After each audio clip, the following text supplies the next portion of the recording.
अस्सलाम वालेकुम। आज मैं बात करूंगी इस्लाम के मुताबिक दिन कैसे गुजारे, मतलब कि दिन की शुरुआत कैसे करें। सुबह फजर में उठें, फजर की नमाज अदा करें, नमाज के बाद पढ़ने वाले अज़कार को पढ़ें, मसनून दुआएं पढ़ें, कुरान की तिलावत करें। हमें डेली 1 पेज 2 पेज 3 पेज जितना हमसे हो सके उतना कुरान की तिलावत ज़रूर करनी चाहिए। फजर की नमाज पढ़ने के बाद सूरह यासीन की तिलावत ज़रूर करें।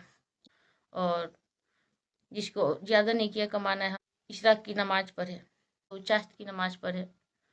ये नफिल नमाजें है, मन करे पढ़े, नहीं मन करे नहीं पढ़े, पढ़ेगा तो और अच्छा है, बहुत सवाब है इस नमाज के।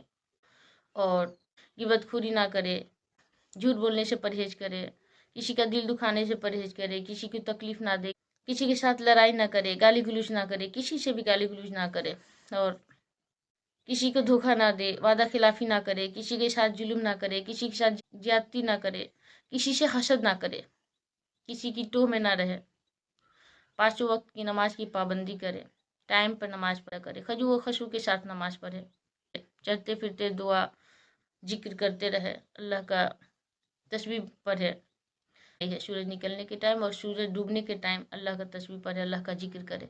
उस वक्त अल्लाह का जिक्र करना, उस वक्त अल्लाह की तस्बीह पढ़ना बहुत ज़्यादा ही फजीलत है, बहुत ज़्यादा उसके सवाब है। आप जाके सर्च कर सकते हैं कौन कौन सी तस्बीह पढ़नी है, कौन सा तस्बीह पढ़ सकते हैं। चाहे तो आप सुबहान अल्लाह वल्हम्दुलिल्लाह वला इलाहा इल्लल्लाह वल्लाहु अकबर ये भी पढ़ सकते हैं। इसकी बड़ी फजीलत आई है हदीस में, सुबहान अल्लाह व बिहम्दिही सुबहान अल्लाहिल अज़ीम, इसकी भी बड़ी फजीलत है। सुबहान अल्लाह व बिहम्दिही ला इलाहा इल्लल्लाह, ये जिक्र की भी बहुत फजीलत है। ये भी आप तस्बीह पढ़ सकते हैं, ला इलाहा इल्लल्लाह वहदहू ला शरीका लहु मुल्कु व लहुल हम्दु व युमीतु बिल खैर व हुवा अला कुल्लि शैइन कदीर। और मगरिब की नमाज के बाद सूरह वाक़िया पढ़ें। इशा की नमाज के बाद सूरह मुल्क और सूरह सज्दा जरूर पढ़ें, मतलब कि सोने से पहले आप सूरह मुल्क और सूरह सज्दा पढ़ने की। मगरिब के बाद सूरह वाक़िया पढ़ने से रिज्क में फरवानी होती है।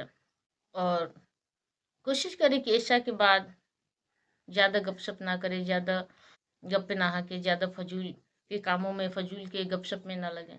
इशा के बाद जल्दी से जल्दी सोने का ताकीद आई है। जो लोग देर रात तक जागते हैं उनकी सुबह में आंखें नहीं खुलती है, वो फजर के टाइम नहीं उठ पाते हैं, जिसकी वजह से फजर की नमाज कज़ा हो जाती है। और उल्मा कहते हैं कि जिसने फजर की नमाज और इशा की नमाज कज़ा की वो मुनाफिक में से है। और एक और हदीस में आता है कि जिसने फजर की नमाज और इशा की नमाज बाजमात अदा की उसे रात भर तहज्जुद पढ़ने के सवाब मिलते हैं। इसलिए मर्द हजरात को चाहिए कि फजर की नमाज और इशा की नमाज को बाजमात अदा करें, जमात के साथ पढ़ें। और कोशिश करें कि फजर का नमाज और असर का नमाज कज़ा ना हो, क्योंकि इसकी भी हदीस में बहुत ताकीद आई है। इशा की नमाज के बाद मसनून दुआएं पढ़ें और रात को जल्दी सोने की कोशिश करें। सोने से पहले सूरह सज्दा सूरह मुल्क पढ़ के ज़रूर सोएं। ये सारे तरीका है इस्लाम में, इस्लाम के मुताबिक अपने दिन कैसे गुजारे। अब मैं शॉर्ट्स में बता देती हूँ।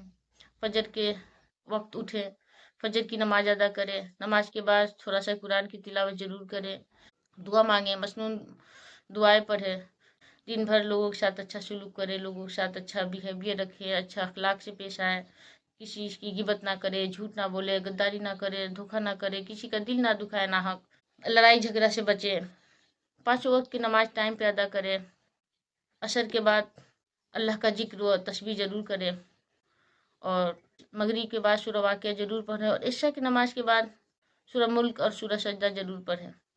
और इशा के नमाज के बाद जल्दी सोने की कोशिश करें ताकि हमारा फजर की नमाज कज़ा ना हो। ये थी हमारे इस्लाम में दिन की शुरुआत कैसे करें, दिन कैसे गुजारे, और हम आगे बताएंगे इस्लाम में के मुताबिक ज़िंदगी कैसे गुजारें। नेक्स्ट वीडियो में बताएंगे। तब तक के लिए अस्सलाम वालेकुम रहमतुल्लाहि व बरकातहू।